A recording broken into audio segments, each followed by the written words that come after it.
Alright, so I meant to get something new up sooner and I've been a little bit busy here, but decided to finally get around to that. So I just wanted to make a video addressing why I think it's a good idea to hold some Bitcoin in stock, particularly now, and two big reasons stand out to me. As we all know, the Bitcoin SegWit is about to fully go into effect here tomorrow, I believe. It's either tomorrow or beginning of next month, something like that. So that's going to be a big deal. Most of the major exchanges, like Coinbase, Poloniex, whatnot, they have all pretty much shut down. They're gonna, well, not have they or not. They haven't done it yet, but they're about to shut down Bitcoin withdrawals or transfers until the Bitcoin network is stabilized, because we have this branch off going on with this new Bitcoin Cash, which, if you haven't heard of that, all that basically is that a small minority of the Bitcoin miners do not agree with what's happened with the SegWit. So they've already made it clear that they plan to actually branch off or break off from the not original, but the current Bitcoin into what they're calling Bitcoin Cash. It's just going to be like how there's the split between Ethereum and Ethereum Classic. So I think there's two important takeaways to take from this.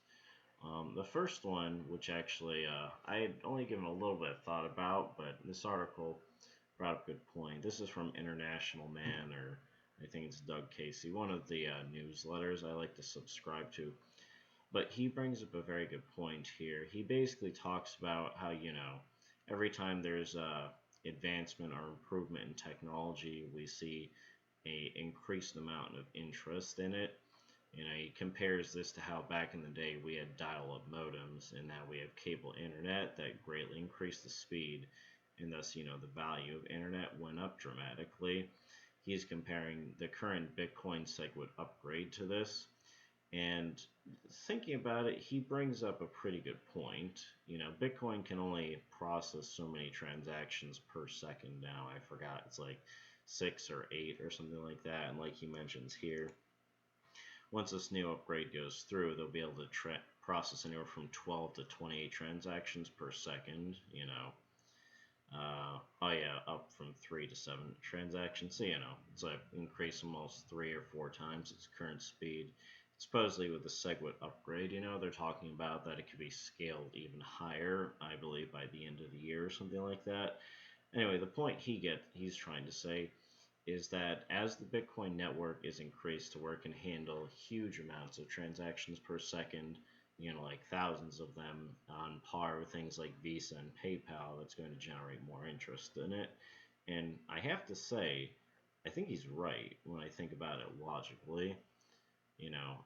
Bitcoin has drawn a lot of interest from people for various reasons. The blockchain technology is secure, semi-anonymous payments, and stuff like that, And I do think that realistically, we could see a pretty dramatic spike in the price of Bitcoin after the dust settles from the SegWit and has further upgrades go into effect later on in the year here on the network, you know.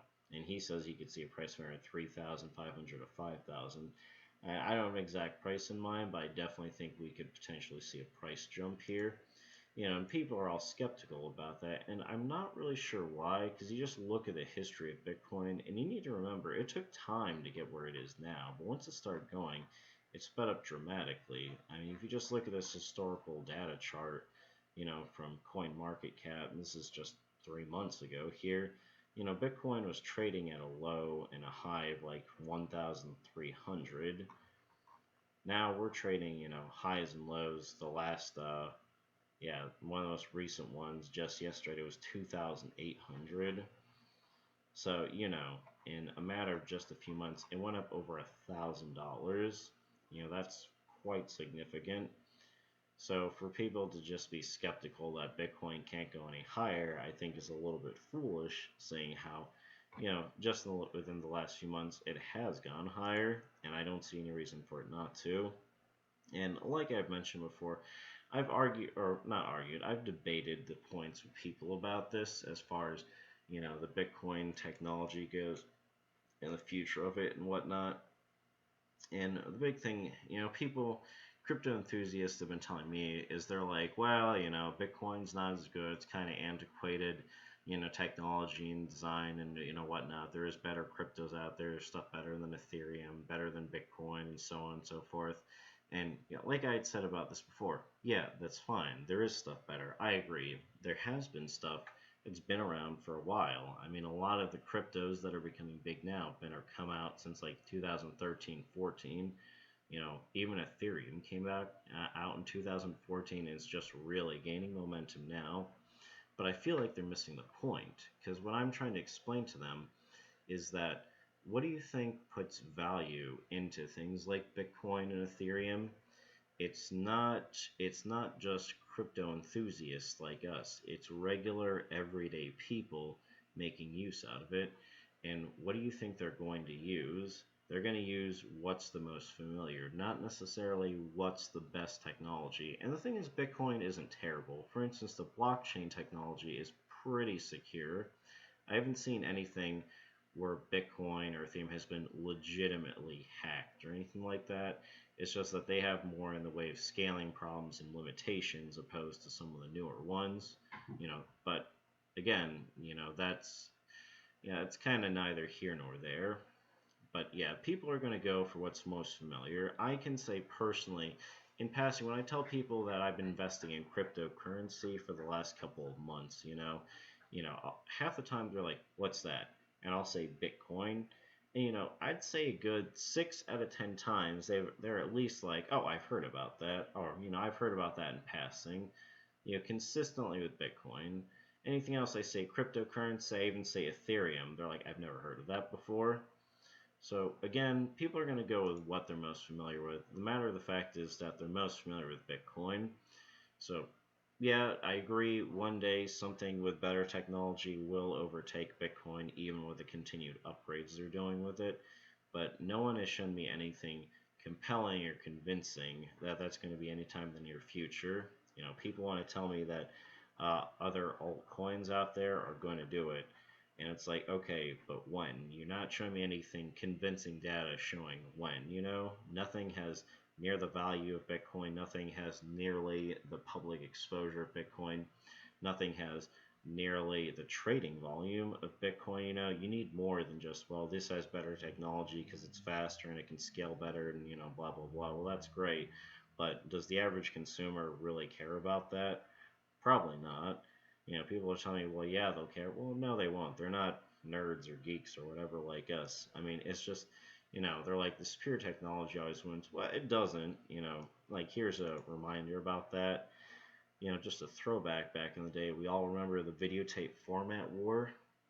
If you don't remember that, or you never really paid attention to it, this was back in the day, actually even before I was born, but of course we all knew about it. Well, anyone who loves technology anyway, about Betamax versus VHS. Yeah, at one point there was two different types of video cassette technology. There's Betamax and VHS there, and technically Betamax was the superior of the two technologies. Everyone agreed that Betamax was slightly better than VHS was. But you know what? In the end, VHS won out because of a cheaper price mainly, and it became more well known than Betamax was, even though Betamax entered the market first.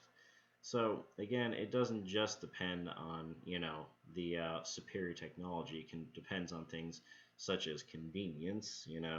Because like they mentioned in this article here, one of the big things that made Betamax win out was the fact that even though it had a superior recording ability, Betamax could only record for an hour originally versus like, VHS, which could do 2 hours or something like that. That and the cheaper price edged it out.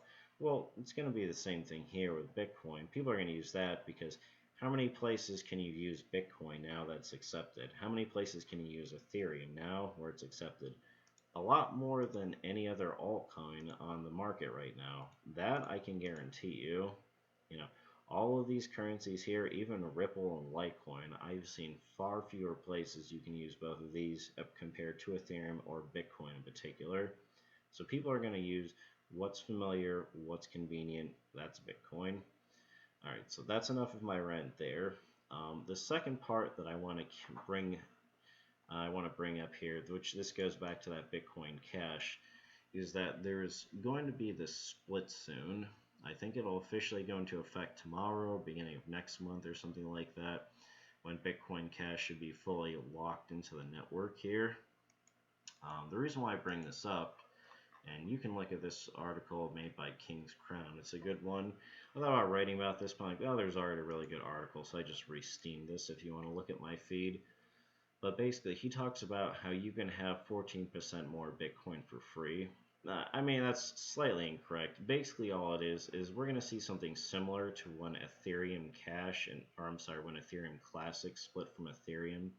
If you weren't familiar, all it was is that when Ethereum Classic officially split from Ethereum, anyone that was holding Ethereum at a time, they would get an equivalent amount of Ethereum Classic to however much Ethereum they held.